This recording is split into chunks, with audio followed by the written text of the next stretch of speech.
Pemirsa, Anda suka memberikan gadget pada anak, mulai sekarang berhati-hatilah. Karena terpaan cahaya dari telepon pintar dan komputer tablet bisa merusak mata anak. Jika tak diatasi, kerusakan mata pada usia dini bisa mengganggu pertumbuhan dan prestasi anak di sekolah. Pemandangan seperti ini pasti sudah tidak asing lagi. Ya, anak-anak asik berkutat dengan gadget seperti ponsel pintar ataupun komputer tablet. Di zaman serba digital seperti ini, banyak orang tua beranggapan berbagai aplikasi dalam telepon genggam bisa menstimulasi kecerdasan anak. Namun, tak banyak yang menyadari jika kebiasaan ini malah bisa merusak mata anak. Mata adalah organ yang sangat vital. Di Indonesia, angka penurunan tajam penglihatan pada anak usia sekolah dasar mencapai 10-20%. Celakanya, di daerah pedesaan, jumlah anak dengan kacamata sebesar 10% dan di kota-kota besar mencapai 20%. Diduga kuat, perbedaan ini disebabkan oleh gaya hidup anak kota yang lebih sering melakukan aktivitas dekat atau kegiatan dengan jarak kurang dari 30-40 cm dari mata anak. Seperti membaca terlalu dekat, bermain game lewat ponsel, dan bermain komputer. Ada 3 gangguan penglihatan yang beresiko dialami anak akibat penggunaan gadget berjam-jam lamanya dalam jangka yang panjang, yakni kelelahan mata atau astenopia, mata kering akibat jarang berkedip, dan rabun jauh atau miopia.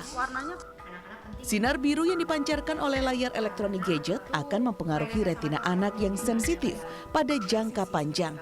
Bila dibiarkan, kerusakan retina ini akan mempengaruhi penglihatan sentral dan ketajaman mata. Selain terpaan sinar gadget, kelainan bentuk anatomi mata akibat faktor keturunan juga berpotensi memicu gangguan penglihatan. Sayangnya, kelainan mata pada anak-anak sulit terdeteksi sejak dini. Orang tua baru menyadari saat anak mengeluh kesulitan melihat papan tulis di sekolah. Seperti yang dialami Keno, siswa taman kanak-kanak ini sudah memakai kacamata sejak berusia 4 tahun. Keno memang memiliki riwayat keturunan silinder. Namun, ia juga hobi bermain game di telepon genggam dan menonton televisi dalam jarak dekat.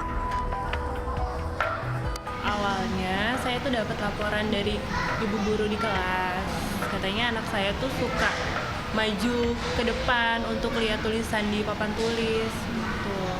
Pemeriksaan sih silinder. Dia tuh kebiasaannya memang suka sekali main gadget ya, main handphone, iPad itu. Misalnya main handphone, ini terlalu lama. Terus kalau misalnya nonton TV maunya ke depan, mungkin biar ngelihat gambarnya lebih jelas gitu ya. Terus kalau main handphone juga di mobil sambil jalan juga dia suka main handphone. Kelainan refraksi adalah kelainan pembiasan cahaya sehingga bayangan tidak fokus tepat jatuh di retina mata yang mengakibatkan penglihatan menjadi kabur. Gaya beraktivitas anak kita. Kita tahu sekarang pelajaran yang makin susah, kemudian les-les yang makin banyak ya, kemudian gadget, handphone, kemudian media elektronik kan semakin banyak ya. Kegiatan ini kita tahu identik dengan aktivitas dekat, seperti anak belajar terlalu lama, anak membaca terlalu lama, anak bermain gadget terlalu lama. Ini kan membuat kontraksi otot mata anak terus terjadi karena dia beraktivitas dekat. Nah, aktivitas dekat ini menyebabkan akomodasi terus-menerus. Akomodasi ini yang diduga nantinya akan merubah bentuk bola mata dan Penderita miopi atau mata minus harus dibantu dengan pemakaian kacamata dan tidak dapat disembuhkan kecuali dengan operasi lasik. Untuk menjaga kesehatan mata anak, sebaiknya batasi waktu anak untuk bermain gadget dan video game. Cukup 30 menit sehari. Ajarkan anak untuk mengurangi dampak buruk sinar gadget dengan aturan 20-20. Artinya, luangkan waktu 20 detik untuk melihat benda sejauh 20 meter setiap 20 menit sekali saat menggunakan gadget. Jika belajar dengan lampu penerangan, pastikan cahaya lampu menyebar dan tidak hanya terang di salah satu titik saja. Perhatikan pula jarak antara mata dan buku. Selain itu, biasakan anak menyantap makanan bergizi seperti sayuran hijau, wortel dan ikan yang kaya lutein, vitamin C, asam lemak, omega 3, zinc dan antioksidan untuk memelihara kesehatan mata. Terakhir, Pastikan anak tidur dalam kondisi gelap agar mata bisa beristirahat dan berelaksasi. Aryesta Wahyu, Hendra Rukmana, Eka Diansyah, Jakarta.